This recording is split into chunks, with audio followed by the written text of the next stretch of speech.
Hey there, Dear Tech fam. Welcome to another episode of the Dear Tech podcast. My guest today is Tim O'Hearn. Tim is the author of Framed, A Villain's Perspective on Social Media. And this book actually hit #1 on Amazon's social aspects of the internet list. And I think that this book, for me, was very interesting because it took me back to basically show me the origins of what social media has become today, in terms of growth, in terms of, pre-influencer growth, right? Because before the term influencer was there, we talk about MySpace as well as Facebook. We talked about MySpace, which was a blast from the past. For me, it was very, very, very nostalgic, but it was also really cool to learn, right? And, through this social media hacking side hustle, he made over $500,000. So it was definitely a very profitable business, but also he had a lot of things that he did that he discusses in the book. He talks about how it's affected the way social media works now. And then we go on, right? We talk about shadowbans, fake followers, black hat tactics. We talk about the mental load of being online, right? The role of AI and manipulation, and how, what fake meant back then and what it's going to mean in the future, and how that's a little bit different. And for him, what it means to when he starts to see the system too clearly. Right. And so it was really interesting call. It was very nostalgic. It was very fun. And we got to go through that time period in the internet and how it was then and how it is now. So that, and then, Tim he's a really interesting guy. So outside of all of this, he also, worked for a social media startup, designing feeds, pushing notifications and recommendations. He's a software engineer in Quant Finance. And he also, he's a former sports journalist, which I thought was interesting, very, very interesting. And he covered, he runs, right? And he covered track, and I ran in high school. So that was very fun to talk about. And, but I think the book is very interesting because there's a lot of conversations about social media now, and is it safe, and what is it doing to your brain, and what is it doing when you're trying to get followers. But this discussion of where this all started and how people were trying to grow in the past, and the things that had occurred in society based on that, I think is very interesting to learn, right? Just so you know about where things come from and where they're going. But outside of that, the story itself is just very interesting. So I'm going to put the Amazon links in the show notes. I'm going to put Tim's links in the show notes. Check out the book. I thought it was very cool, and hope you all enjoy this episode. And here we go.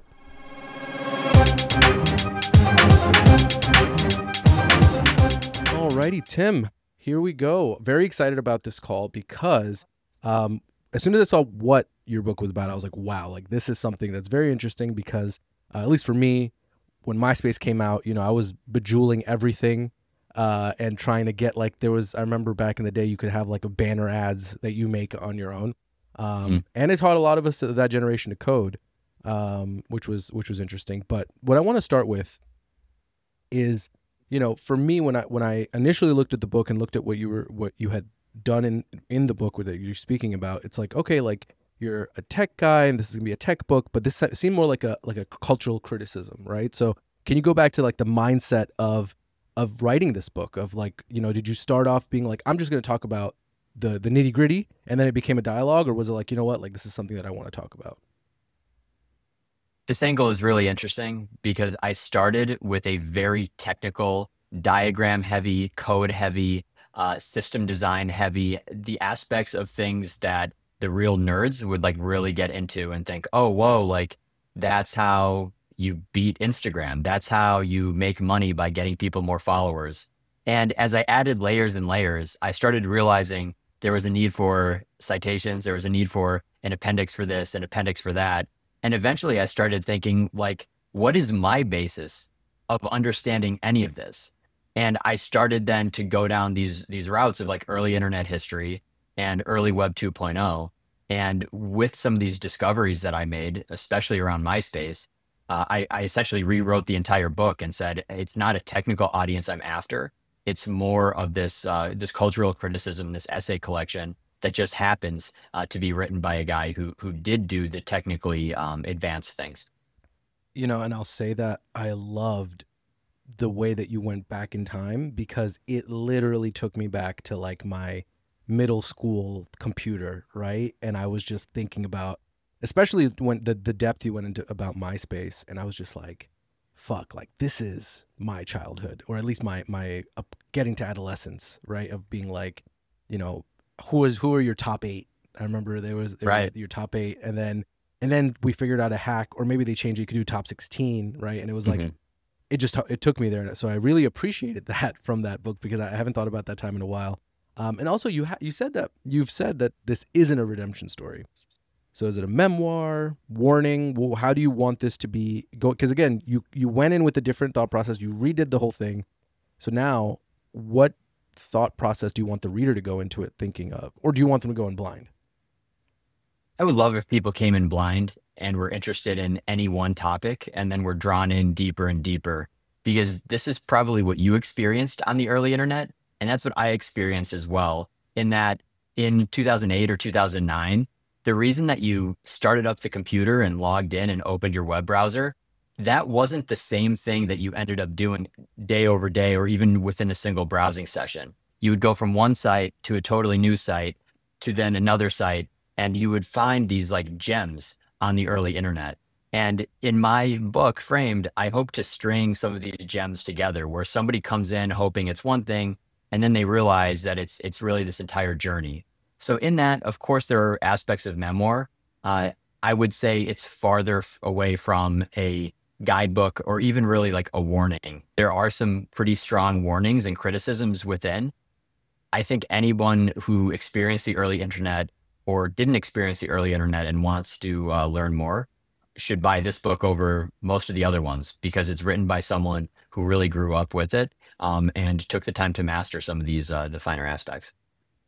You know, you saying that again, I'm gonna probably like keep going back into nostalgia because the idea of going from a website to a website, it's so true. Like we were explorers. Like we were Hmm. literally, at least I think back when I was like a kid, I did not know why I wanted to be on the internet. I didn't have a real reason, right? Right. I remember we got dial up internet for the first time, and I didn't know what to do. And at that time, like this is before YouTube was huge or YouTube was as different. Like you could watch music videos. Like that's what I Right. use YouTube for. But I remember my like for the longest time, my dream was like I want to watch movies on my computer. That's all I wanted. This is when Netflix before Netflix even was, or maybe when it was just discs. But I just wanted to watch movies on my computer. And I remember there was one day or one weekend where my parents didn't get a single phone call. They didn't even know we were on the internet, but I was on the internet. No phone calls that whole day. And I was just looking for somewhere to watch movies. And I mean, it didn't happen. It was too early in time, or like I wasn't technically savvy enough to find that area. But I just think about it. We were explorers. So that's really cool. All right. Absolutely. So I'm going to quote you here. I bought my first fake followers in 2012. That is such it's a movie from a line from a movie, right? Essentially, it's a line from a movie. And I can literally see that movie. It's like social network for the social network type of deal. So take us back to that. What was the initial thought process of I'm gonna buy my fake followers. When you're in high school in the early 2010s, even if you're the most popular person in the high school, you're noticing this huge gap between where you're at and some of the people you admire on the internet. This was before the term influencer was really well established. This was before even the giants of the internet were really making money from content production or from internet fame. But for me, it's more on the personal aspect, which is that people are always looking for ways to prove their social status or their popularity. And from MySpace, I realized, oh, as I got more friends, like maybe people thought I was more popular, or I had a music group and I figured out a way to fake how many fans it had. And with buying fake followers on Twitter, I really went down that same path where the economics kind of makes sense. Okay, if it's $20, it's $30, I get 4,000, 5,000. People might be more apt to take me seriously or like see me as a prominent person, even though I was a freshman, I was going into my freshman year at college where nobody knew me and I had no skills or no online persona that would be like, commensurate or like have parity with these followers. So really, it's this desire to be wanted, or it's this desire to have some measure of e-fame or even localized notoriety that I hoped to fake by buying followers. No, I mean, I think everyone gets that. Like having more fun, like especially in the early days where you know, I mean, if you think back to it, 1,000 people, 1,000 friends, or whatever the moniker is at the end of that, 1,000, it was unheard of. So I told we all absolutely understand that. But so before that, before 2012, let's talk about your relationship with social media, or whatever you want to call it, with whatever became social media before 2012. What was it like before you got into this world of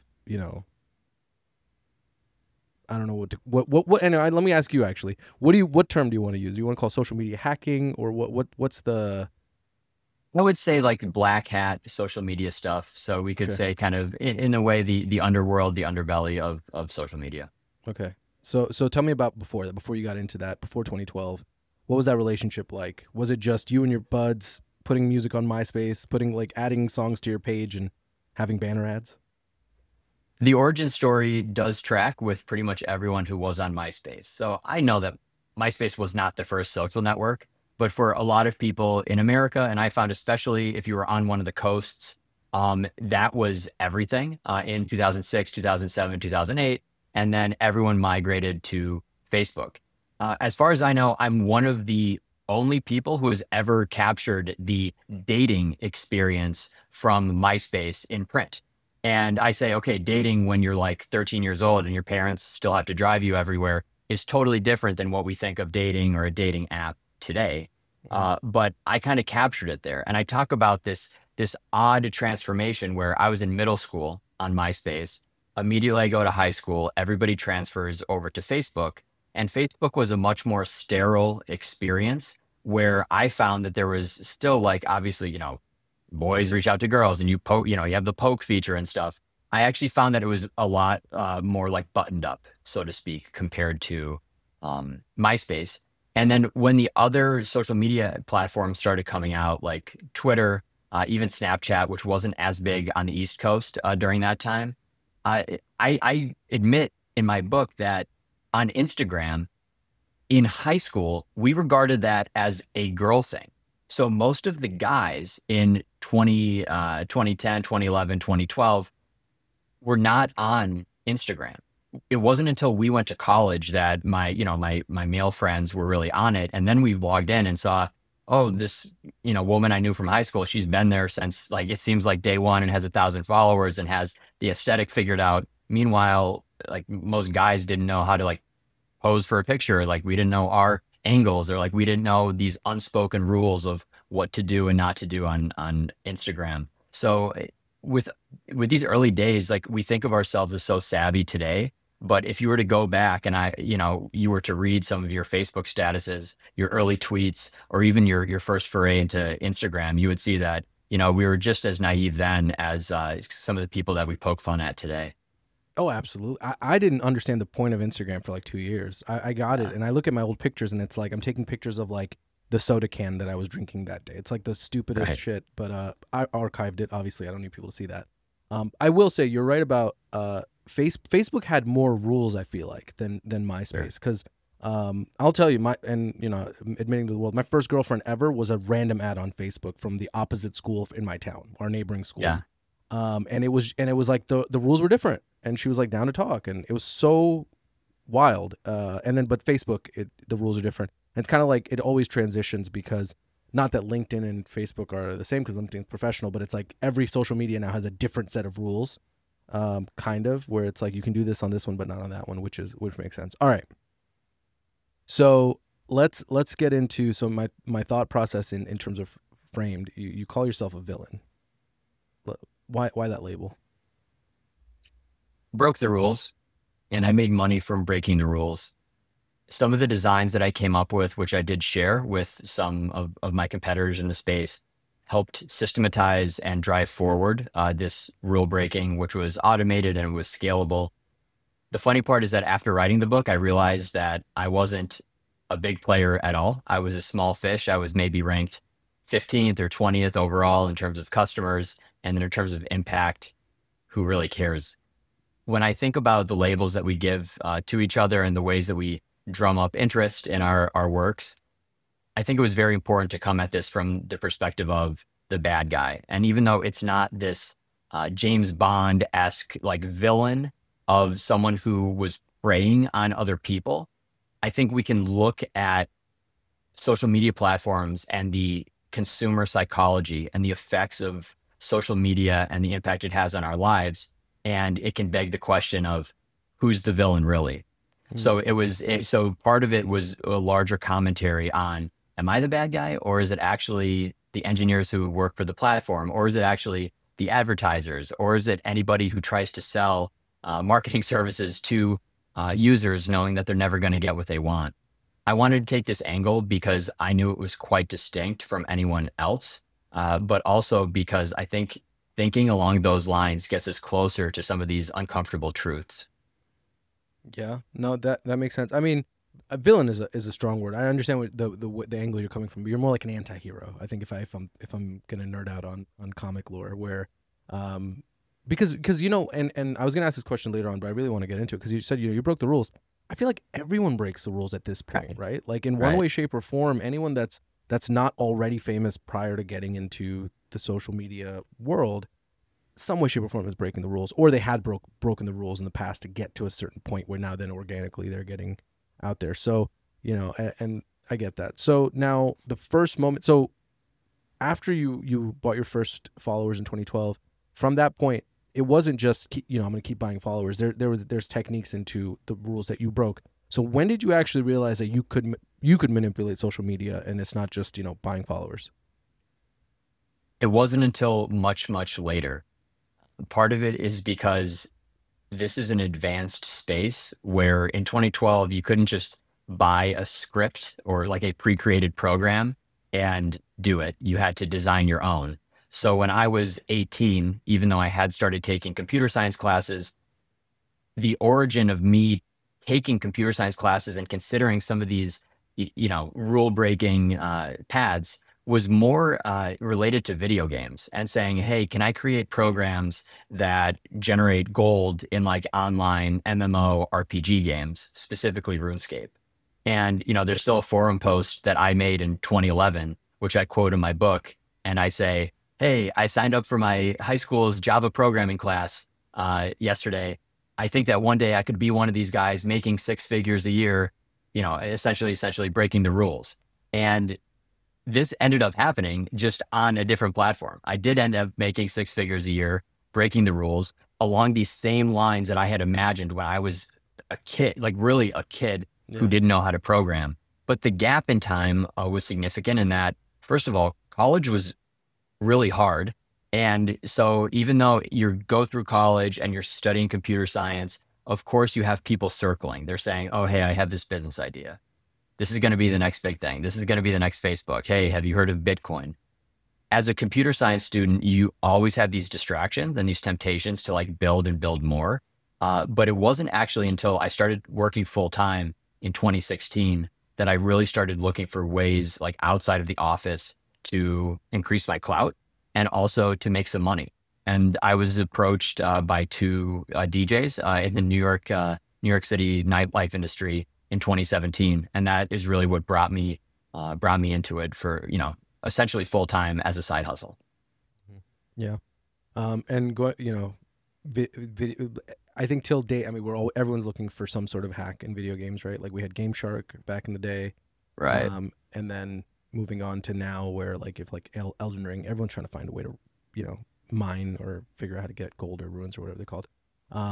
It's just now you were just in a different game after that point, right? Social media is in some ways a game, and it's a different game. But all right, so let's get to Shark Social. Can you break down what exactly they were doing and you coming into that environment from where you were before, thought process, but let's start with what they were doing exactly. Stark Social is the code name I use for the social media growth company that I worked with, and had a stake in from 2017 to 2022. Shark Social saw itself as an organic social media growth company. So rather than somebody coming and paying $20 for 5,000 followers, it was a much more detailed play where a customer would essentially pay a subscription fee for recurring actions that would be taken on their behalf on their accounts. So rather than clicking a button and saying, okay, here's 5,000 followers, they followed your account, users would instead provide their login details. And then the bots that Shark Social ran would actually log into that account and take targeted actions, emulating what that user would typically target or would be interested in, with the purpose of getting some follows, some likes, some comments in return. And even for the crappiest accounts, we found that the rate of reciprocation hovered around 10%. So if you were able to get out, I don't know, 30 actions per day, you would get maybe 3 or 4 back. And even for the absolute worst account, that was still over 100 followers per month. So people really, really like that. For the average customer in the early days, the followers per month was actually closer to 500 or 600, which in 2017 and 2018, most people were willing to pay way more than what we were charging, which was $30, $40, $50, $60, depending on the plan. Wow. Yeah, I can absolutely imagine that, like $50 and I get 500 followers a month. Like, let's do that anytime. Right. Right. And it's not even, and the thing is, I feel like, well, let me just ask you before I make my assumption. What was who were your customers? Like, what kind of clients were you working with? We positioned ourselves originally as this service that was adjacent to the nightlife industry, which is something I knew nothing about. I was a nerd working in quantitative trading in Chicago. And when I pitched my friends on this service, everyone was like, why would I want more Instagram followers? Or like, no, this can't work. And my original thought was along the lines of that. I'm like, no, sure, people want more followers, but how much of a business is there really? I found that when we approached it from the standpoint of like, oh, I'm a musician or I'm someone whose art translates really well to social media, those people were ravenous. They were willing to basically pay anything and risk their accounts to get more followers. We positioned ourselves in this era that I call the post-Instagress era. So Instagress was one of the original services. It was like a dashboard you would log in, and explicitly Instagress said, we're running automation. Here is all the buttons you can use to tune it. The organic growth wave that came in 2017 and mid to late 2017, all of that was hidden. It was obfuscated. So we said, hey, we're an organic service and we don't use bots and we're totally compliant with the rules, but nobody was. But we knew that because Instagress had been shut down, that we had to move differently. And so a lot of our customers necessarily weren't as aware that we were breaking the rules, but it was pretty easy to figure out. We positioned ourselves as this like successor to Instagress. Obviously, we charged more than $10 per month per account, but we were still at the very, very low end. So our customers did tend to be those who hadn't reached 1,000 followers yet, those who were focusing more on the numbers than improving their craft as well. But as time went on and as our search engine rank increased, we had all types of content creators and niches you wouldn't even believe. Like we had people signing their dogs up. We had bakers, we had chefs, we had martial arts experts, actors.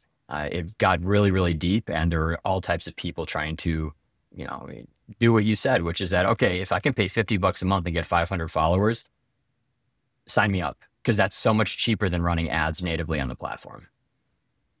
Yeah, so much. I mean, especially, I'd say, well, you're not doing it now, but now it's like significantly cheaper, but even back then. And so so now the thing is with social media right now, everything is monetized, right? Every follower has a dollar amount for the person that they're following, right? It wasn't like that back then. So back then it was purely your customers were all looking just for exposure. Like that was the actual goal rather than these people are dollar signs. Or was there a transitioning point? Was there a point in time where like every follower became a dollar sign as opposed to I'm a musician, I want my music to be out there? I would like to think that there was.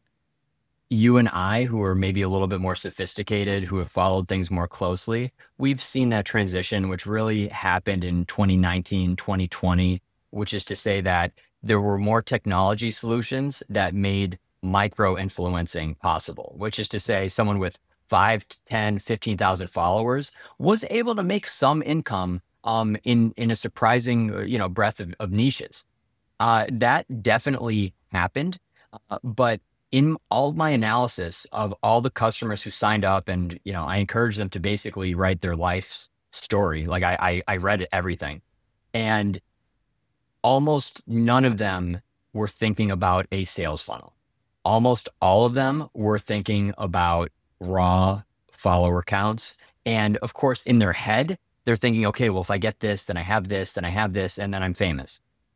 It really didn't work that way. And I was amused in reviewing some of these customer submissions for the word conversion, because we know that in internet marketing, okay, conversion means somebody comes to do something, a visitor, maybe they come and they visit and they click. How do you convert that click to a payment, to a paying customer, or a submission of information even? The only two customers in the entire history of Shark Social who used the word conversions, one was talking about van conversions. So they said, hey, I do van conversions, meaning like van life. We take these shells of vans and actually put beds in them, which has nothing to do with customers. And the other one was a musician that explicitly said, I don't care about conversions. I'm only going to get booked if I get more followers. So in retrospect, it's easy to say these people were dumb. But I just think that when you think about the average person who's typing things in, they really are looking at what's most apparent to them, what's most in your face. And that's when you click on an Instagram profile, you see potentially a blue check mark, followers, following, and number of posts. And that's it. Yeah. And I think a lot of, so what you said about people with 5 to 10,000 followers can make like, and that's still true today, but I think a lot of the bigger companies that were that end up being the ones that pay for this stuff, right? The sponsors or whatever you want to call them, they weren't thinking of these micro influencers until like 2019, 2020. Like that's when these things took off. Because even now, like I'll see posts where they're like, if you have 5,000 followers, you should be making X. Mind you, they're selling courses. Like that's a whole other business. But it makes sense, right? And there's another book called Your 1,000 True Fans. Like if you have 1,000 true fans, you can probably make a living off of it based on I agree. what kind of fans you have. I agree. So but and again, like you said, it's easy to call these people dumb that didn't think of these things, but back then it wasn't a thing. It was not, monetization. These thoughts, maybe people on YouTube did it, but it wasn't a thing for social. All right, so let's see. Because you mentioned the blue check marks, but before we get to that, I want to talk about bots, because every social media platform, right? And we had this happen with Twitter when Elon was buying it. They're like, bots are the bane of our existence. Do bots help secretly? Is there a world where bots help these companies make money? Do platforms benefit from bots? The really ugly truth is that they do. When a company reports numbers of users and of engagements and maybe of ad views to investors, it's reduced to the most basic number, which is just, okay, what's an active user, right? It's an account that is logged in. But what we saw when Elon was considering purchasing Twitter was this conspiracy or this allegation that a huge portion of Twitter's users were actually totally fake, represented personas that were not real or businesses that were not real, and were potentially being used just to boost Twitter's numbers, or being used for more like general, just buy follower services and stuff. The ugly truth is that as much as we would think that the platforms would like to enforce and stop these accounts and delete them and ban them, they're also losing users. So if they do it en masse, and there have been some massive bot busting campaigns over the years, you can actually see a marked difference in how many active users there are from one month to the next. So that's kind of hard to justify to shareholders when it's like, well, hold on a minute. Like, how did we have this many? And if you were able to corral them all up in such a short period of time, have you been doing enough this whole time? The thought is that, as a CEO of a major, social media platform or any type of website, when you're reporting something that might be fake, that is fraud. And that's the really scary part of this, is that there could be a precedent that we see where a service is either sold or it releases some forward-looking statements that are basically invalid because of how many fake accounts there are. So yeah, there's this push and pull, and there's this balancing act where the fake accounts can cause huge issues. I say like we could see a time, but there was very recently reported some type of app like startup was purchased, I think, by a bank. And then the bank went in and it found that like 80% of the accounts were totally fake and had never been audited. And that's exactly what we're talking about. That is fraud. And it's not to say that the account, that the platforms have a duty to, zap every one of these accounts within 5 seconds of being created. But there has to be some standard there, because if they do proliferate and there's enough that there's a whole community of people who run bots, who make money from bots, the platforms are culpable. Yeah. And I think, well, it's just wild. Like I want to say it's gotten better with Instagram and bots, but I remember there was a period of time where everyone was a bot. Like any like you got, a third of them was a bot. And they would like leave random comments on pictures that didn't make sense. Like I'd have a picture of a sculpture, be like, looking good. And I'd be like, I don't understand.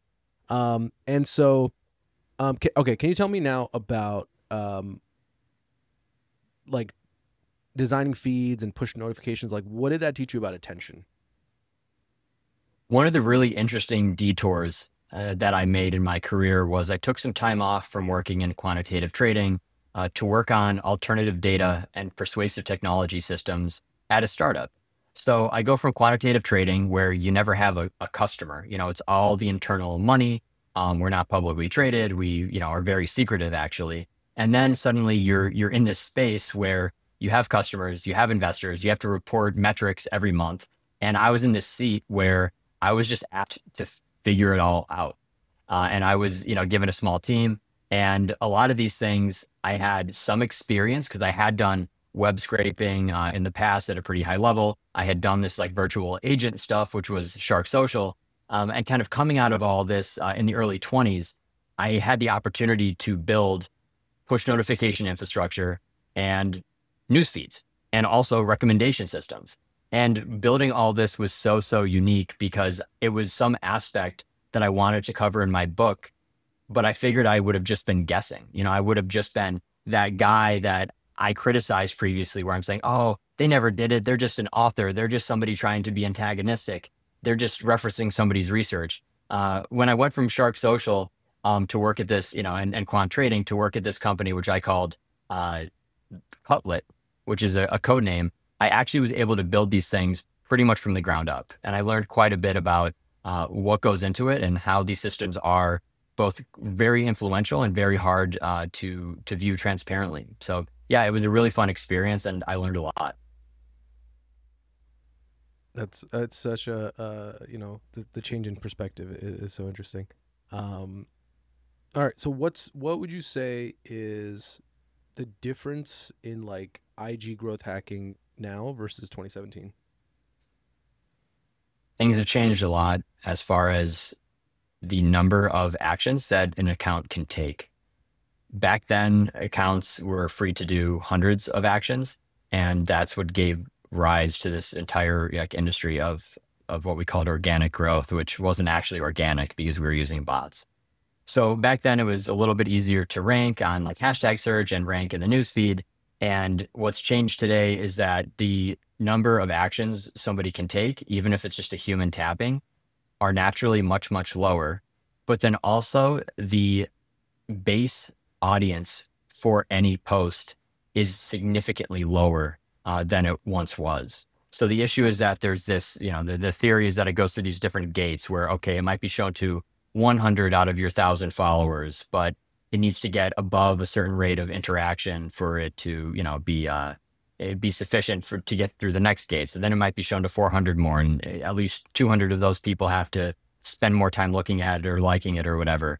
The point is that as these feeds have gotten smarter, what they've really been designed to do is to convince you to spend more money boosting your posts and running ads. So growth hacking is significantly harder, where most people are feeling that the best way to do something and to make a name for yourself is to chase viral content. But that's harder and harder. And the theory that I've kind of suggested outside the scope of the book is that these people chasing success and chasing growth hacking, they've been kind of manipulated into doing things that they wouldn't otherwise do. So that I think that means like on an ethical or moral basis, It's why we're seeing entertainers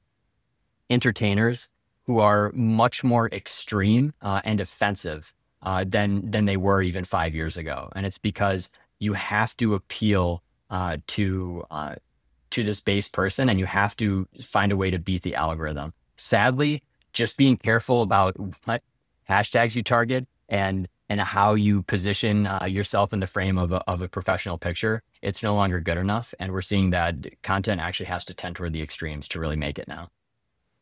I remember when hashtags mattered. I'll never Yeah. forget. It was like probably like 2017, 18. It was like, Mhm. all right, you need to put like at least 7 hashtags at the end of your post. Right. And it worked though. Like I at that time I was getting like not a lot. Okay, I'm not a social media person, but it went up to like several hundred likes or a couple hundred likes almost. And then one day it just didn't. And I was just like, I'm only getting the 50 likes that, me and the people that I know personally, what's going on. And it's funny how they change it. Do you think paying to play is not, like if you are gonna boost, if you're willing to spend the money, again, people spend the money before, but it was a little bit less, at least with Shark Social, to do it. If you pay to play, is it just them doing a money grab and kind of giving you a little sprinkle here and there, or is it something that you can actually use if you're willing to spend the exorbitant amount of money that they ask for to get to that level? It's exorbitant. I don't really think that it's a good deal for anybody unless you have a really, really well positioned, efficient sales funnel. And most people, even me today, like for my book, I wouldn't say that I have a sales funnel ready to go. Even though, yeah, I have a landing page, I have a website, I have a newsletter, and all this other stuff. I have positive reviews. But the problem is that when you are bidding on an ads platform, chances are you're bidding against people who either have way more money than they have like sense, or they're so successful that they know exactly how much they can spend because they have like ROI and all these metrics and they have a marketing team.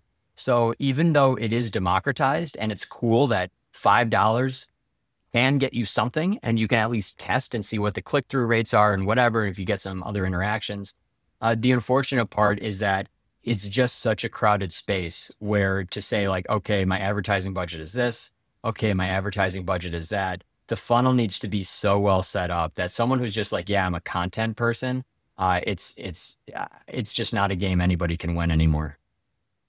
Yeah, and what you said earlier about people being extreme, looking to be viral, there's so many times both on LinkedIn, on Instagram, and on TikTok, I'll save something because I'm like, oh, this is pretty cool. I'd like to look at this later, and it's gone because it didn't go viral. It didn't have enough likes or views or whatever, and I'm just like, damn. And it's so prevalent. Like even the successful account, like I'll see an account that has like 1 million followers, they deleted it because it didn't hit the numbers that they wanted. It's crazy.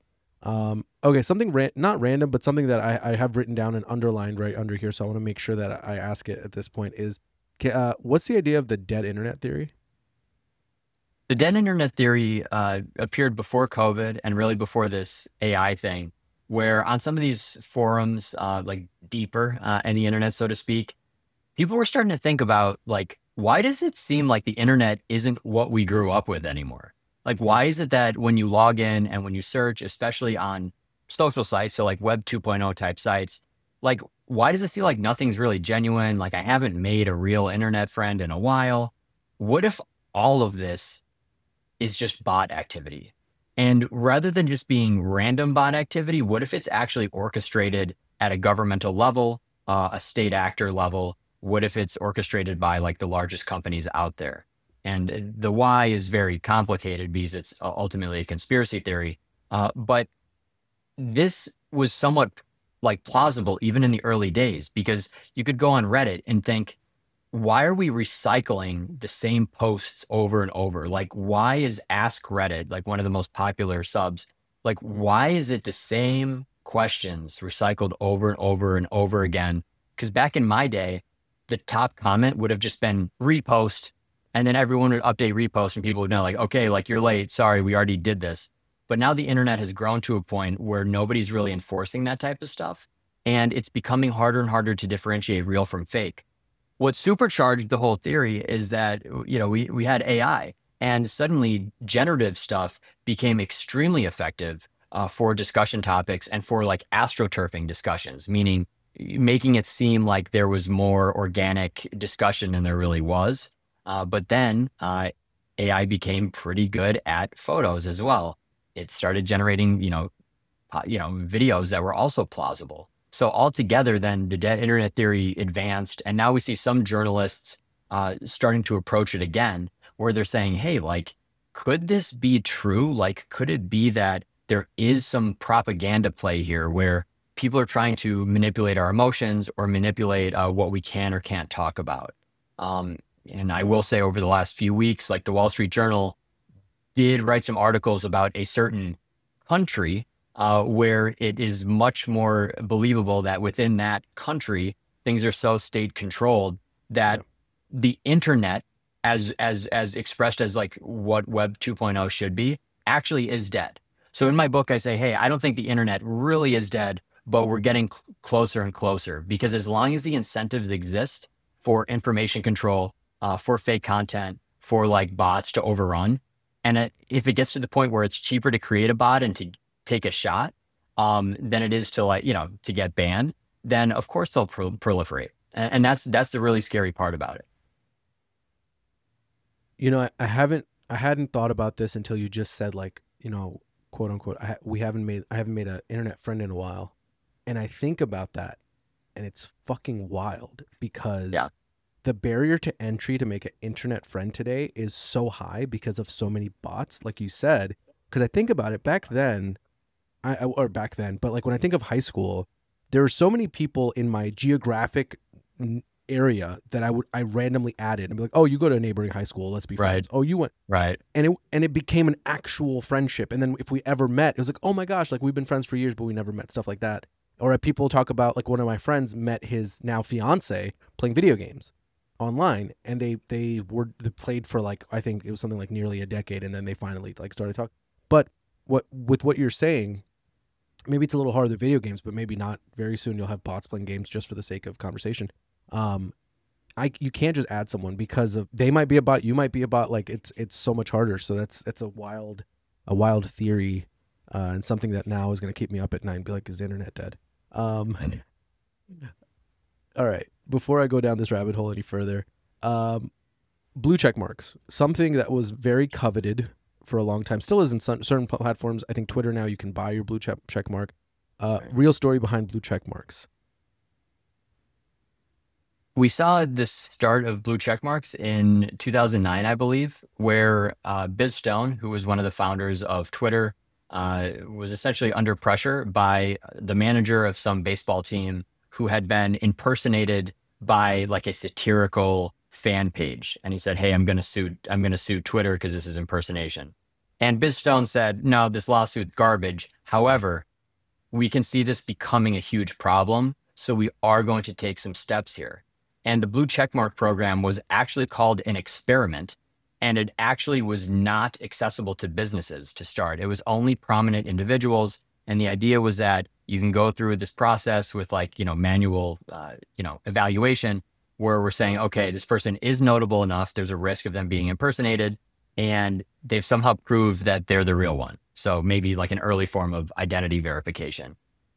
What it ended up becoming, as it was adopted by more and more platforms, was this mark of, like, this digital insignia and this badge of importance on the internet. So it was very much more of a safety feature and like a let's cover our asses type feature on those early sites. It was then co-opted by people who wanted to look like Insta famous and Twitter famous, where they hired services to take these black hat pads to make them appear prominent on the internet and to hopefully get some type of, affirmation in the blue check mark. So yeah, that's kind of how it started, and that's how it evolved. And I think ultimately the platforms realized how ridiculous it was. And now in most places you can just buy it and pay a monthly subscription to have it. Yeah, I remember there was a kid from my high school. I saw his Instagram in, I think it was a college or right after college, and it said blue check mark on Twitter. He said it in his description. Right. I'm like, bro, you're not even, like, you weren't cool in high school, you weren't cool in college, you're not cool now, bro. Like, just anyway.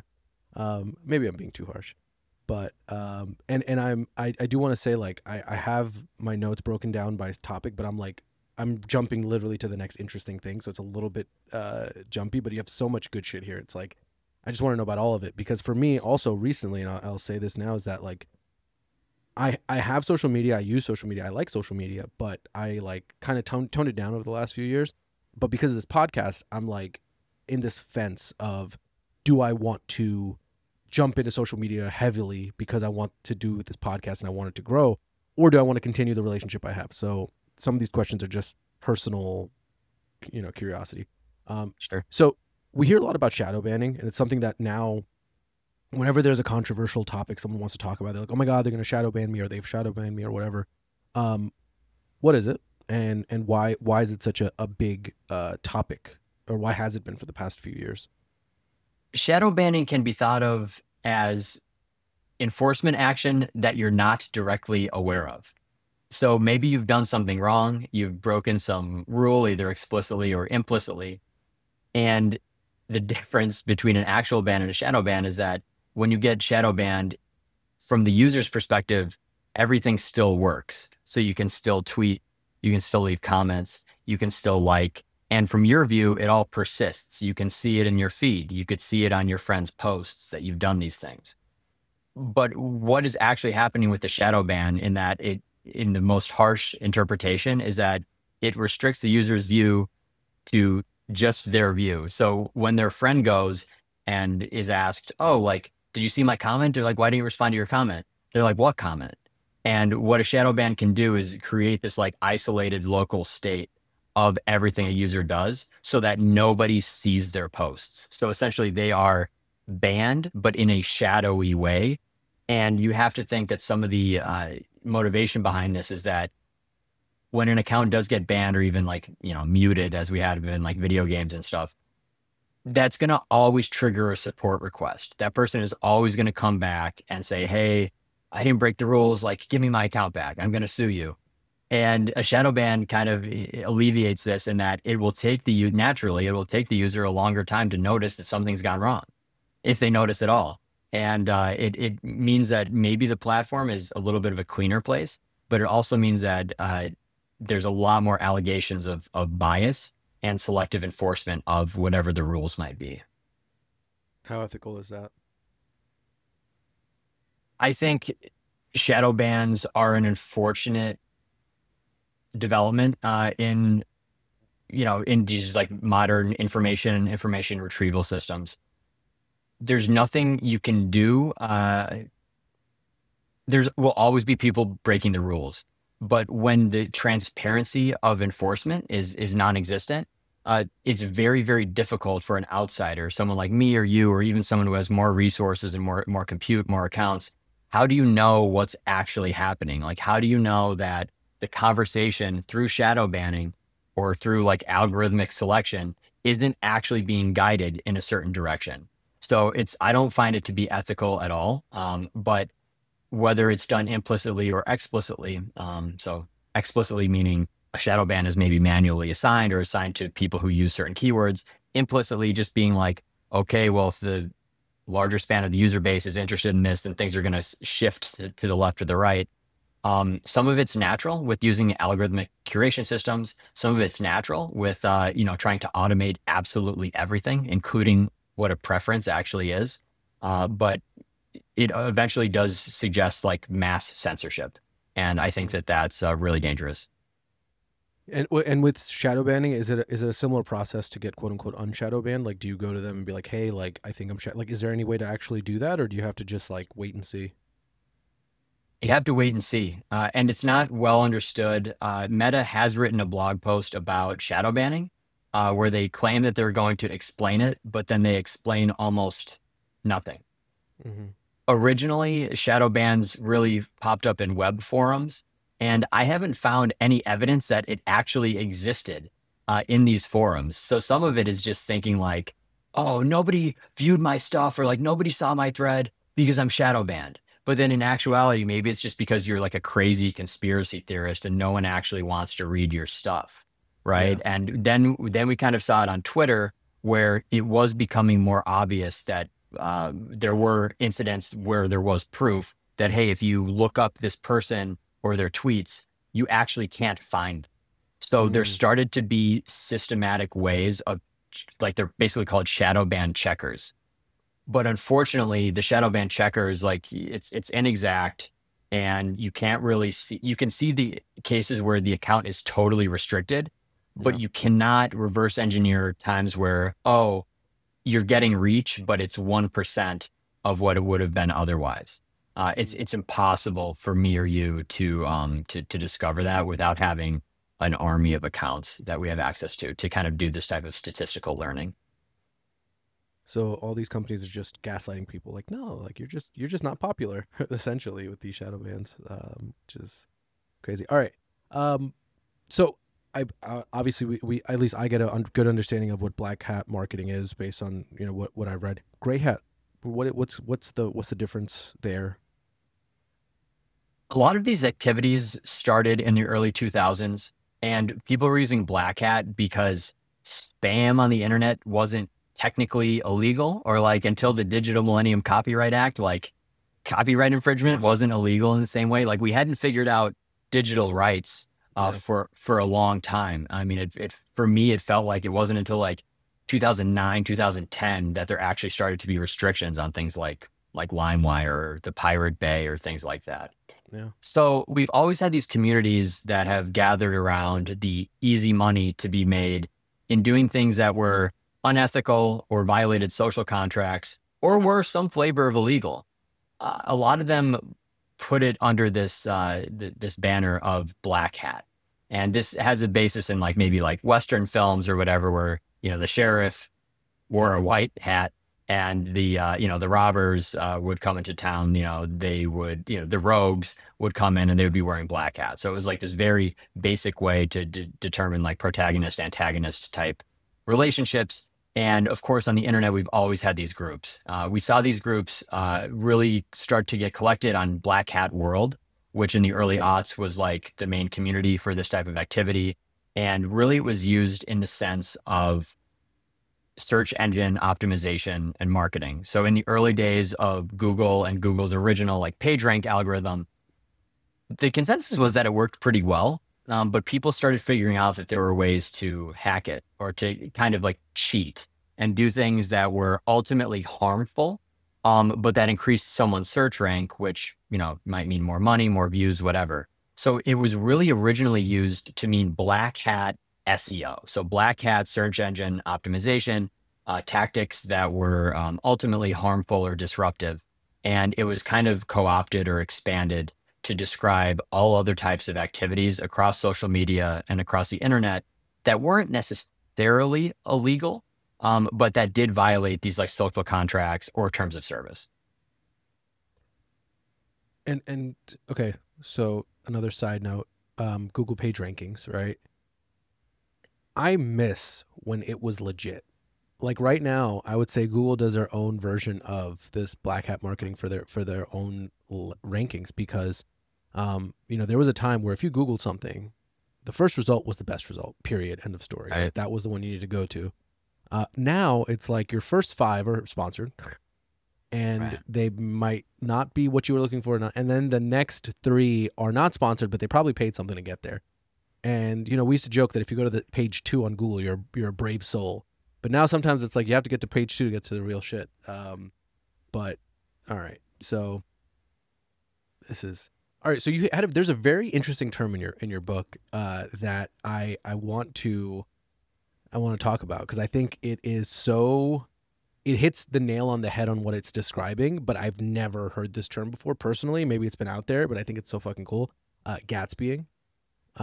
So let's jump into Gatsbying because I think it's because the way you described it, and then you put a line in there talking about Daisy running away, and I think if you don't know Great Gatsby, you missed it. But I was like, it fucking nailed it, and I think it's so cool. So yeah, you write about Gatsbying, chasing validation. Let's tell us what Gatsbying means, and because I think so many people are going to be like, oh, I do this all the fucking time, or I used to do this all the fucking time before they found their partner or something. Gatsbying is, of course, based on the book, The Great Gatsby. And it was this term that we saw in 2017 and 2018 that was bubbling up to describe these romantic forays and this romantic type of like marketing that was being done by individuals on social media platforms, specifically Instagram. I found this fascinating because I, like you, Shubo, like I had found like I was doing it, but I just never put a name to it. And what Gatsby could be described as, you know, like Jay Gatsby in the book, doing all of this stuff, having these parties, you know, a lavish lifestyle, letting everyone knows that he's someone in society, he's sophisticated, he's well educated. And, you know, back in those days, like that was what you needed to do to, you know, to date, you know, to find someone from a prominent family who would be maybe interested in, you know, a romantic relationship. And the point was that it was indirect. So for Jay Gatsby, he was having the parties and he was well known and people were talking about him. And, you know, he was simply he was a figure. He was a central figure in this, like in the social scene.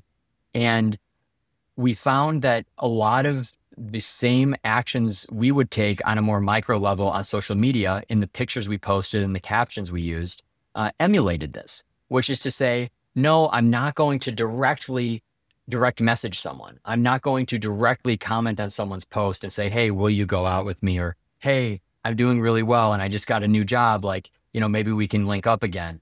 But it was the subtlety of it. There was this aspect of posting pictures of maybe places that struck a chord with your desired partner, with someone who you were definitely interested in, someone who you definitely wished to either establish things or reestablish things with, but that also was totally passable as a normal thing to do. So it was this like coded posting of content that somebody would likely know that they were the target, but that the average viewer would just think, oh, like this guy throws cool parties. Or like, oh, this guy has a cool car. Or, oh, this guy's really good at downhill skiing. It was a really, really unique layering. And somebody put a label on it in 2018. It's funny because I think I don't know how I don't know the stats behind how successful Gatsby is, and I don't think we'll ever find out. Because but I will tell you that I feel like there can be a full book written about someone Gatsbying and it just not hitting. Because I remember when I was younger and I take a trip to Phoenix and I'd be like, all right, on my Snapchat story, I'm just gonna fucking spam it because I want this one girl to look at my things. And I would literally go to my best friend and be like, oh, she looked at it or she liked it or whatever it was. And Right. she was just being normal. She didn't give a fuck. She was like, okay, like it's cool, like whatever. But we in our heads, because we're Gatsbying, we every time the one person looks at it, you really care. And I think all across social media, I think it's just really funny because we've all, at least in our age range, we've all done it. You know, it's like, and why am I taking this vacation? Because I want this one girl from my hometown Right. to like it, right? And know that I'm well traveled or whatever. And it's cute. At this point, looking back, it's cute. A little sad. Oh, it's unbelievable, right? Because when you put the term on it and you relate it to this book that most people read in high school in the U.S., you think, geez, like 100 years later, things really haven't changed. No, well, okay. So let's. Have you ever watched the show How I Met Your Mother? I'm not. Okay, it's fine. You don't have to. But it's a social dialogue on that time of our lives. And in the first season, our main character throws 3 parties to get one girl to come to his apartment. And she doesn't come the first 2 times, and she comes the 3rd time. But the whole point of these parties are because literally his friend is like, you're throwing these parties for this girl, and she doesn't even know you fucking exist. Like she's not coming. And actually, she happened to be right behind the guy when he says that. But this happens in that time frame, many different shows where the guy's throwing a party. It happened in Friends, actually, the series that preceded How I Met Your Mother, where Chandler throws a party, but not really or he goes to see Janice. He's like, yeah, I'm throwing a party. Same idea, right? And now we translated that to social media. So it's wonderful. And speaking of, because Gatsbying is not that it's fake, but to an extent, you know, like you're showing these things to someone that it might not be fully true of what you're doing, but you want to be seen. Sure. So now let's look at, you know, what we're looking at online. How much of what we see online is actually fake? And now speaking from a person fake to bots, like that's a wide spectrum, but throw a number on it. I think that during the prime of Instagram organic growth. So in 2018, when it was relatively easy to start one of these services and it was relatively easy to buy fake followers as well, I estimated that maybe as much as 40% of the activity on Instagram was fake. And then as far as the pictures back then, because it wasn't as generative, a lot of the pictures that were getting posted by the fake accounts to seem more trustworthy were more or less like lifted from real accounts. So whether that's fake or whether it's just, copied, that's up for debate. I think today we would more look to sites like Reddit to understand like what's real and what's fake. And I think a really good example there is that while I was doing research for my book, I asked about specific terms related to MySpace. There's some like early internet places on Reddit. So I said, hey, does anybody remember what it meant to be a MySpace whore? Or like, do you know what MySpace whoring was? And I received a couple responses. None of them were helpful.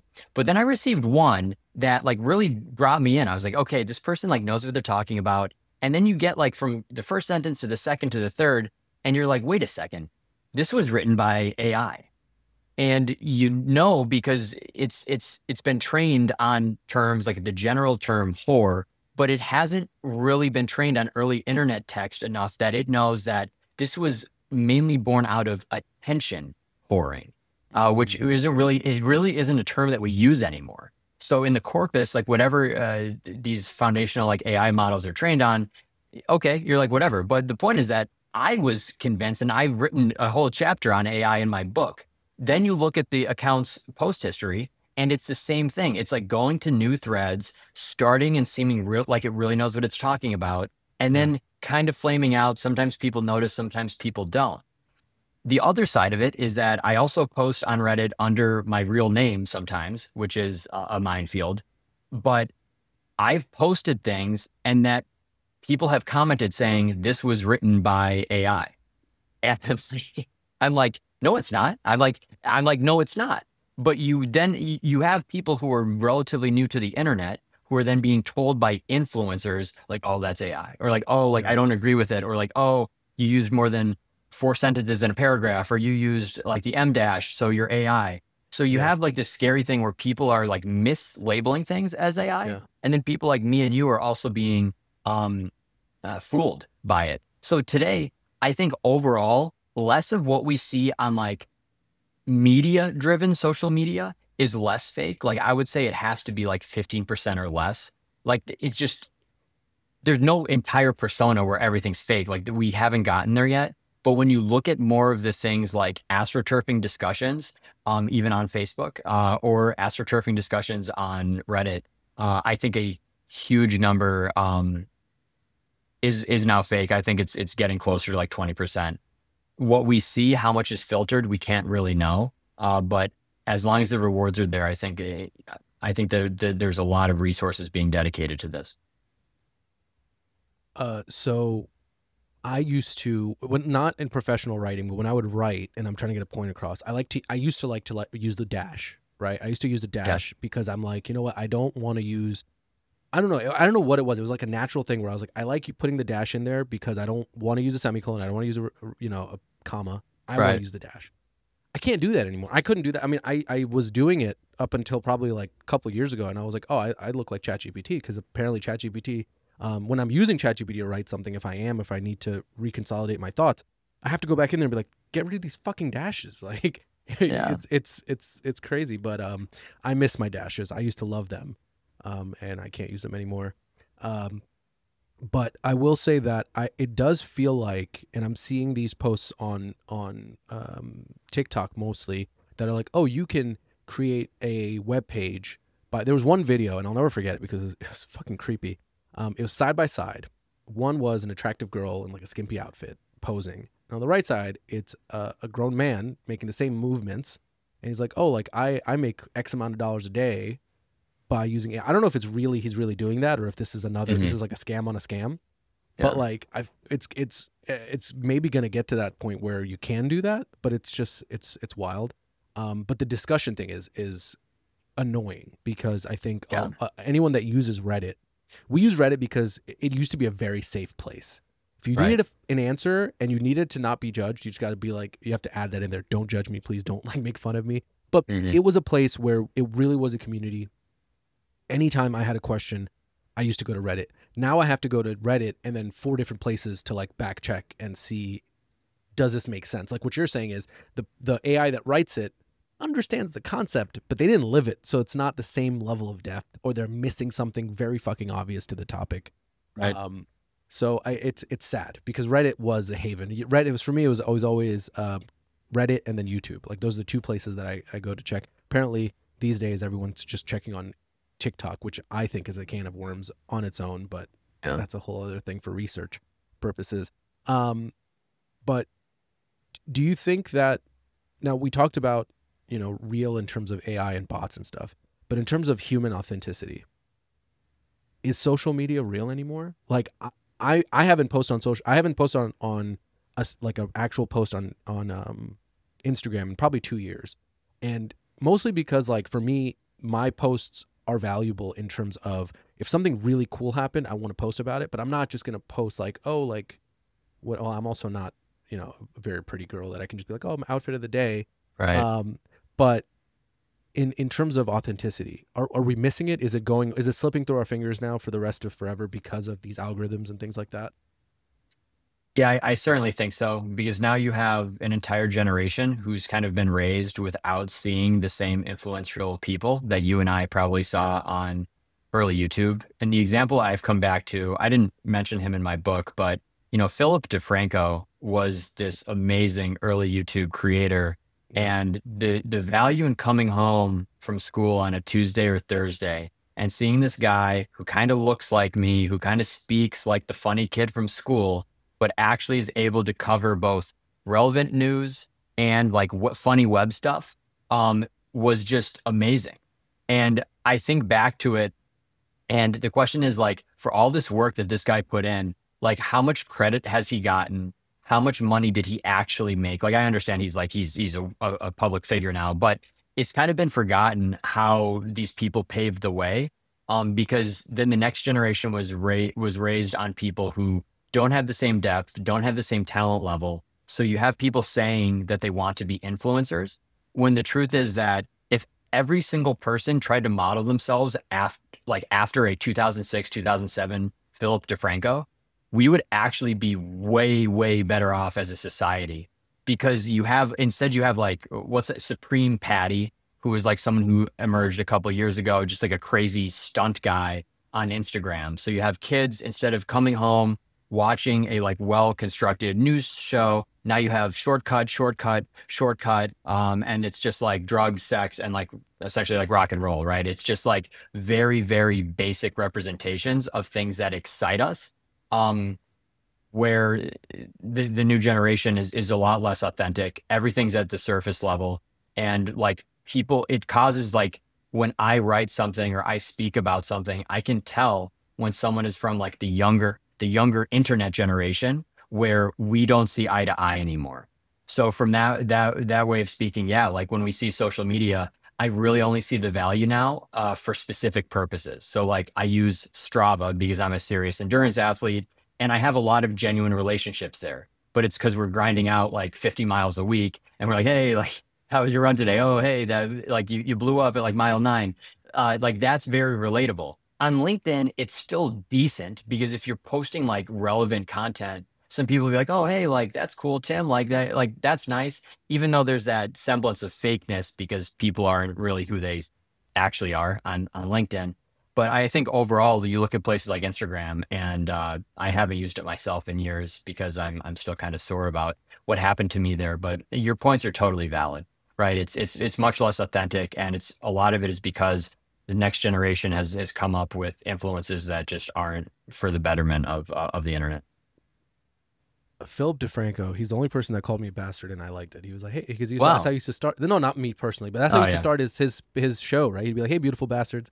Yeah. If I'm remembering correctly. So I'd be like, he was or is awesome, and it was really, because I remember at that time when I first saw him, I actually was really thinking that we really need something without spin, and he did a very good job of telling us both sides. So yeah. Absolutely. And I think that when I look back to old YouTubers, like old school YouTubers, and a lot of them, not a lot, but a few of them have changed because of COVID. They had to change the way that they do things. And then some of them just now only live stream, right? Yeah. So Ryan Higa, I was such a fan. I mean, the guy's still cool, but his page isn't what it used to be. And I miss that. Right. But I will say one thing about, because when we talk about, how the next generation or the generations after us are very, trying to look for reactive things. I do think that it's cyclical. And I think that we might come to a point where they come back to zero, because the example I'll give you is, when we think of the generations before us, let's say like in the 70s, if a dude got an earring, he was trying to make a statement and all this. Or if you got a tattoo, it was a big deal, right? And it was very much to do it to piss off your parents. This was, we're talking about 70s, 80s, right? Sure. Or a tongue piercing, and then you got gauges, and it went. But now, if you have earrings, you probably just wanted earrings. You didn't care. It wasn't about your parents. Your parents might have earrings, right? Like I have my ears pierced, and it wasn't as much to piss off my parents, just that I wanted them, right? And so I think that what was inflammatory, like you wanted to piss off someone, turns into you come back to zero. So I think maybe, hopefully, speaking to the future generations, maybe these kids will do this I want everything to be viral trend, and then maybe they'll come back to zero, and it'll be like, social media is just another part of the day. We're not going to chase XYZ, hopefully, right? And I only thought of that because you said sex, drugs, and rock and roll, because I'm like, that terminology has been there since forever, and it goes up and down, right? So it does make sense. And well, so now you mentioned that you don't use social media. Can you tell us? Can you go into a little bit about why? A lot of it was seeing just the awful things that people did or said or were willing to do to get more followers. I really got burned out on the whole thing because I was logging in every day and like having to shuffle between all these test accounts because at Shark Social, like we had these things called burner accounts, which meant that essentially they were going to be lit on fire, right? They were going to be banned at some point, but we had to use them to test the system, which was exhausting. So to kind of go through this and to be living like these different lives where I have a real job, I have a side job, I'm trying to represent myself like professionally on some social networks. I'm trying to obviously date people on Instagram. And then meanwhile, I'm just getting you're banned, you're banned, you're banned. I'm creating all these fake email addresses and having to manage the proxies. And I just have a database filled with stuff. I'm getting the fake accounts from a guy in Pakistan. Like it was just such an exhausting exercise. And in the end, I was a loser, right? Like Shark Social had to close. I couldn't figure it out. But nobody figured it out because Instagram has way more resources than anybody like me or even a like-minded group of us.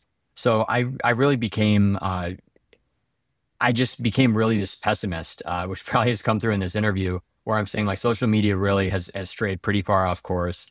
And for me, a lot of it does go back to early COVID, where it was clear that Shark Social was not going to be a long-term play. Then COVID happens, and I'm thinking like, what's the point of being on social media? Everyone's just going to be posting some bullshit about like how they're stuck inside for the next like who knows how long. So really, it was early COVID where I just decided I'll do what I have to do to keep Shark Social. Like, and we opened and closed a couple times during that period. But I was like, you know what? On a personal basis, let's just get on Strava and like get in shape and try to get through the pandemic as best we can. So one of the things that came out of the pandemic was me, getting back into fitness, but also kind of shunning Instagram in favor of, writing a book and taking all that time I used to take and instead kind of analyzing it rather than just scrolling. That's pretty epic. So, well, actually, so you just dipped into my next question. So we talked about your mindset about the book and how it shifted and all that, but why write a book? Because you're putting yourself out there, right? Like you tell us about yourself. You tell us about things you went through. You talk about a dating experience that kind of went completely left field. You get in there, right? And it really is engaging. So, but why? Because I think for anyone, a lot of people write.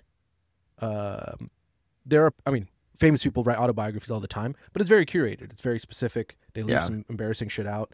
You kind of bared yourself pretty bare. You didn't really shy away from everything that was going on. So why? Some of it has to be ego driven. I think the reason we do these big works and really go beyond like short-term thinking and medium-term accomplishments and look at these like long-term immortality project type things is probably because we do have some sense of like, self-preservation in mind and like wanting to, pass something on beyond when we're on this earth. And part of me in writing the book was looking at what I had done up to that point. I had been a writer. I wrote a blog starting in 2016. And then also I spent my early 20s as a prolific reviewer of books. So I read like 50 books a year in like 2016, 2017, 2018, 2019, and so on. And you mentioned earlier this idea of if you have like 1,000 true fans, you can do anything. I never got to 1,000 true fans, but as I actually built a fan base, not only of people like who I didn't like in high school, who decided like, okay, like I'm rolling with this guy. People I didn't like in college who were like, hey, I'm rolling with this guy. And then random people showing up from Google search and Goodreads saying like, hey, please keep writing. This provided the baseline of confidence to build a platform to maybe write a book or to write some work of substance. So going beyond like long form blog posts that no one's going to read more than 70% of, I read enough books, especially in the nonfiction space, that I was just like, eventually, whenever I dipped down to the second tier books, I just always knew I could do better. And I think that's the motivating factor too, is that, as a competitive person, and I know like you're someone who like, you're trying to push it, you're trying to learn new things. It's the same thing where you're thinking, I could line up with these people. I could take the ghostwriter away from this author or that author. And I know I've just got it better. Like maybe I'm not famous. Maybe I don't have my own Wikipedia page. I'm not a multimillionaire, but I know I've got it. I know I've got it. So it was really, as I worked through these essays, I knew I had it. And the number one thing that motivated me, to give a specific example, was I first moved into this apartment, which I thought I was moving out of, which is why it looks like barren right now. I moved into this apartment like a year or two ago, and one beautiful weekend, like it must have been either probably May, I sat down and I basically rewrote one of the chapters, which became the MySpace chapter, a place for friends, pimps, and whores. And I remember like on the Sunday night, all I had done that weekend was write that chapter. And I sat there and reread it. And I was like, I can be a writer. And that was something that motivated me to say, you know what, this isn't going to be a short form video series. This is not going to be a blog series. It's not going to be syndicated. I could put it all together in a book and sell it and probably get some good reviews. And for the most part, that has been the result. That weekend, what you're saying about that weekend of writing that chapter, I think that is the difference between doing shit and not doing shit. Because similarly to what you're saying, when I look at podcasts prior to starting my own, I was like, I could do that. Like I could fucking do that. Right. And I could do it well. But from that thought to actually doing it, it is probably like harder than actually doing it. Like getting from I can do it to I am doing it is harder than doing it. And most people don't get that moment, like you said, like that weekend of sitting down to write. Not that they don't do it or don't try it, but a lot of people sit down, write a few lines. Because I've also tried to write. I actually used to write screenplays for fun, like for myself. Awesome. Cool. But like I will say, like my first 4 or 5, it's like I'll write like a page and be like, okay, that was fun. The difference is sitting down and slogging through it, right? Same as this is sitting down and actually figuring out how to put a production together. So I think, it's really cool. I'm telling you, this book is absolutely fucking dope in the sense, and I'm using a very sophomoric vernacular. I'm saying dope because that's literally how I felt when I finished it. I was like, oh, this shit's dope, which is what we used to say when I was growing up. Yeah, right. All right, let's go to, okay, so we talked a little bit about what AI is doing today in terms of, you talked about Reddit, talked about forums. Can you tell me what do you think is next in line for AI and our social media? And we talked a little bit about the videos and what they're doing. Is it do you think that it's going to get a lot worse and they're not going to be able to control it, or B, these big media giants are going to crack down on it and figure out, how to shut it down? Again, we talked about how they are making money off of a lot of these situations, because now bots aren't just things clicking things. It's literal possible videos or writers. So what do you think? It's really scary because you have to think about who's profiting and from what. AI in general presents like a really scary, I think, outcome for us, where now it's pretty clear that there will be this race to like AI supremacy, and it'll happen. You know, people are saying now within the next 10 years, between essentially world superpowers or whoever has essentially the compute to make it happen. But as far as like how this actually affects our social media experience, platforms are going to be forced to make the decision between like authenticity and just fake stuff. And I can even admit, like, if you get too deep into AI writing tools, like how much of your content is really authentic? Because I see it in the self-published space. This is my first book. I interacted with writers of all ability levels, including those who didn't speak English as a first language. And for me, I picked up on a lot of overuse of AI, but I guess some of the ideas are still by the people, but you don't always know. So you get into this real issue where AI is like doing too much thinking, and thus you'd think that people become worse at critical thinking. But then on the other side of it, it's like, okay, like if we're actually using it for content production in terms of images and stuff, where are we going to end up? The point I make in my book is the touch point or the decision will be related to continuous verification, meaning how are we verifying that it's a human like accessing the account and potentially also a human doing the content creation, right? Like in an extreme case, like what if you had to revalidate that your face is there every 10 minutes while you're using an app? Yeah, you already have to do that with banking apps, but it's the same idea. Like what if you actually had virtual proctoring when you had to write a Reddit post? Like that's pretty extreme, but I could see one day we get there because there's now an extreme need for this in online evaluations and the hiring, in the professional space for bringing on new candidates. So I think it's really scary. And I think the unfortunate thing is that for you and I, we're probably done developing. We're not done learning, but our minds are what we're working with is what we're working with. The real issue is when you have 10-year-olds, 11-year-olds, 12-year-olds who then realize they can finish any homework assignment and it'll look amazing by using ChatGPT. And then they use ChatGPT to send the risky text, which was a huge part of, my teenage years and yours. You then realize that like you're relying way too much on something that even 5 years ago, we had no idea would ever exist. It takes the fun out of it. Like the risky text. For sure. When I think of that, I'm like sure. you got to learn. You got to fall on your face. You got to get your teeth kicked in a little bit. Right. You got to learn how to your own style. It's funny because you mentioned a way of like being able for these sites to know that you're actually a human being. I thought of because my Mac has a fingerprint sensor, right? I'm like, what if you had to like poke your finger and like give blood every time you're like doing this to be like you're a human? This is your DNA. It's a bit far fetched, but it's something that I do think about where I'm like, or like maybe a retinal scanner that keeps looking at your iris to know like where your focus is, something like that, right? Because no, you're right. And the other thing is going back to the risky text. You use ChatGPT to send a risky text. She uses ChatGPT to respond with the text, and it's just like you're not even talking to each other. It's such, it's so sad. But I want to really quickly go back because you talked about the 100 true fans thing, and then you talked about the people that move with you right now. You're not on social media, so you're not. I'm assuming that you're not heavily marketing your book on social media. Correct me if I'm wrong. But so how are you? Just LinkedIn, yeah, just LinkedIn. Okay, and LinkedIn, honestly, it's professional media. We should give it its moniker, right? It's not right. And I really try to think that when I'm on LinkedIn, and I mean I should post more on LinkedIn, but I don't post social stuff on there, personal stuff. Your true fans, and as the number approaches 1,000, how are you getting these people to move with you, right? Because they're not following you on socials aside from LinkedIn. So is it just LinkedIn? Is it your own blog? Like, what are you doing to effectively keep this community that you've built together?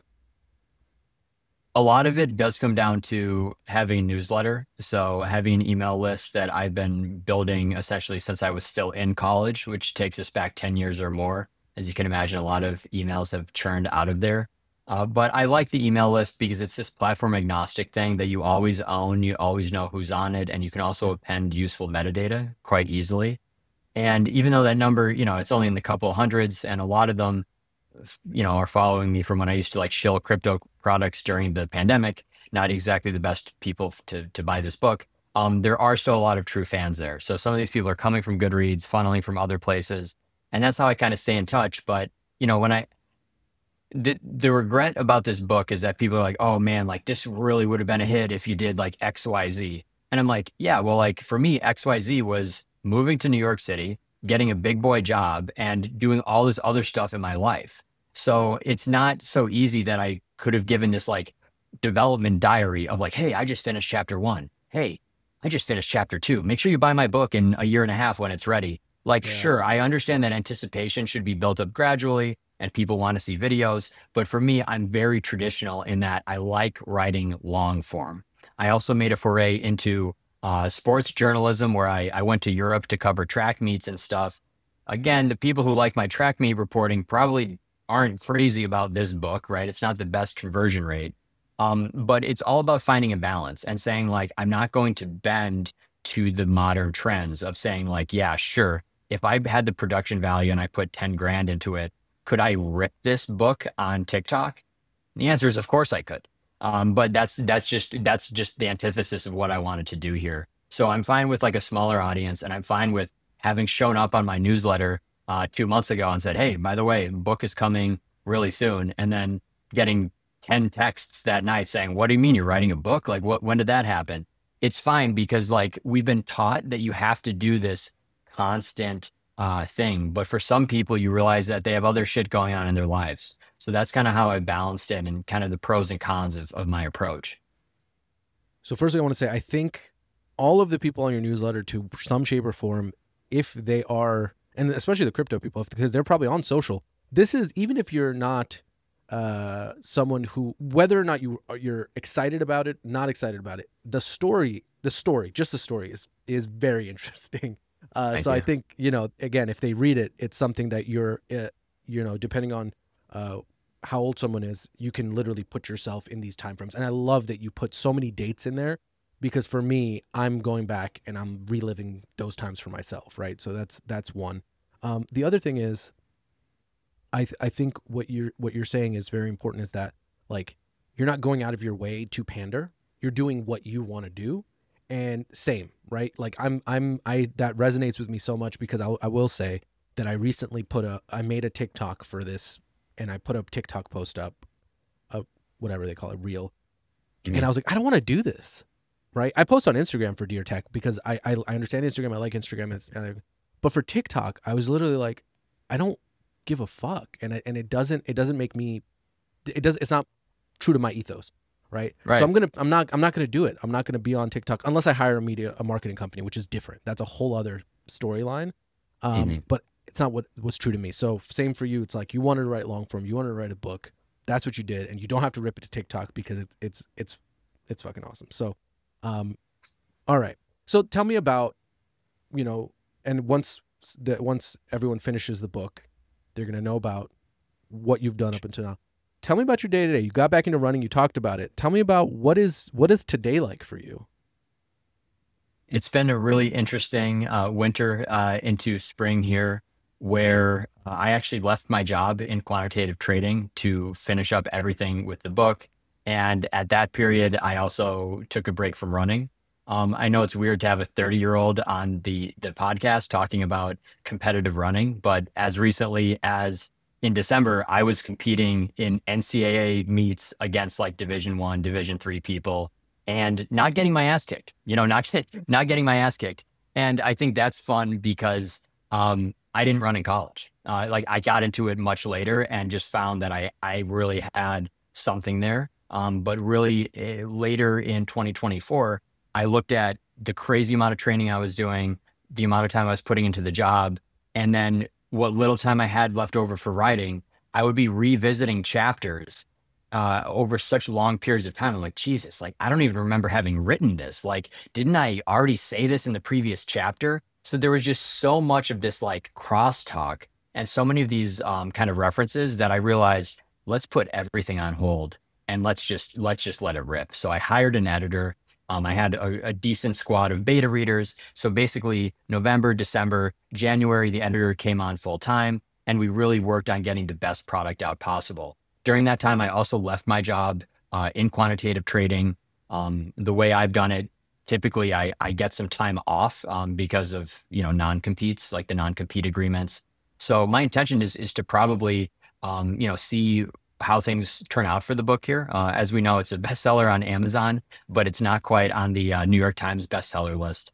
So as I've really finished up the editing, the post-editing, the promotion, the podcast, and media tour, now the next stage is probably going back to some industry, perhaps in a place where people are excited by the book. And I am excited to reveal some part in that the book has opened doors for me that previously would not have existed, as far as alternative routes, not just being the finance bro on the tech side, but actually things in more exciting, like much, essentially in the AI space. So I'm looking at that as well. And then I'm also thinking about, as a writer, what else can I do? Are there other stories I could tell? And whether that's fiction or whether it's other like ridiculous branches of nonfiction, these are some of the things that I'm thinking about. And that's kind of how it's all come together, now that it's April. Wow. So as someone who used to run in high school and loved it, what do you run now? Like what events? I'm most competitive in middle distances. So like 400, 600, 800 are my specialties, but I've gone all the way up to like half marathon. So I'm like qualified for the New York Marathon on time. But that's not until November. So I get to have some fun over the next couple of months. Oh, hell yeah. I used to run the 8. I was not Yeah, that cool. fast though, but I used to run the 8. Cool. Wow. Okay. So as we wrap up, so I'm going to do what I call as the FAQs, frequently asked questions, but they're not frequently asked because I try to tailor them to the person that I'm speaking with. So I'm going to go through them quickly and then we're just about ready to wrap up. All right. Number 1, a lie that people believe about social media, or the biggest lie in social media today. I think the biggest lie is that the end goal that you think is possible is definitely not possible. I think that it is a democratized space, but getting on social media and then hoping that somebody will come to your cause and that you can build up an audience today is largely not true today compared to how true it might have been 10 years ago. It's a lot more of a savage space these days. All right. What's the most recent thing that you changed your mind about when it comes to the internet?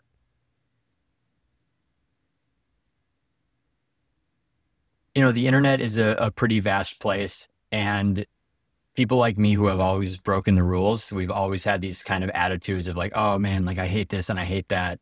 One thing that I have changed my mind about is actually ads and ad blockers.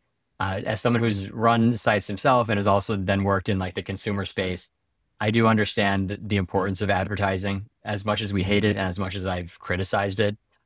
These days I'm much more comfortable with paying for products as opposed to ad supported versions. Like I've realized even for news, like the fact that people complain about needing to either look at all these ridiculous ads or pay for news. The answer is, yeah, you pay for news because otherwise it's going to be crap quality.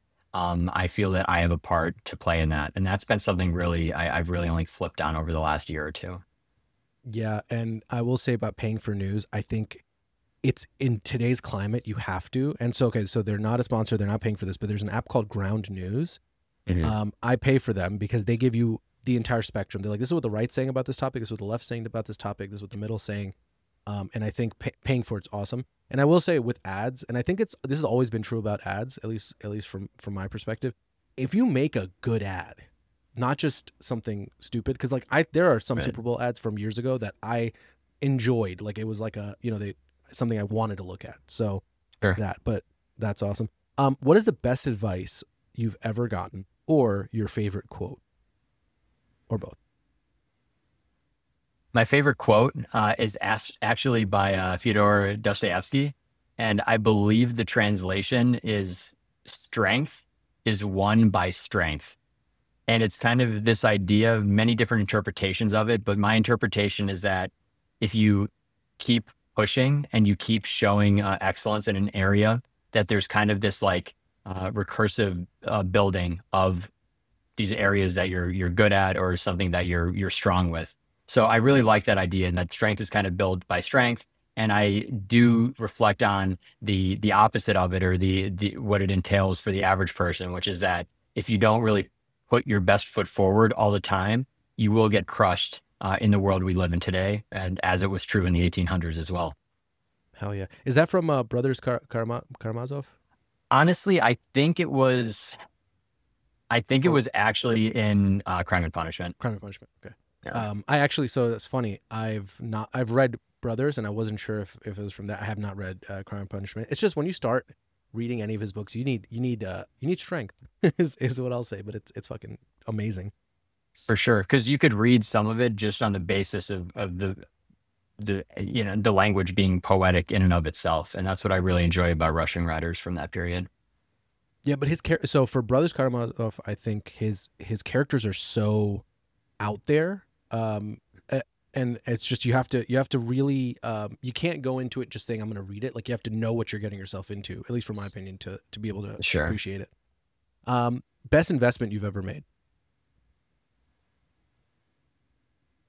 I'll go with the literal one, and then we can go with a more like figurative investment. This is not investing advice, but as someone who has worked in finance and has a Series 57, I think in general terms, like the Boglehead approach of like index and like dollar cost averaging into indexing is the most boring thing in the world.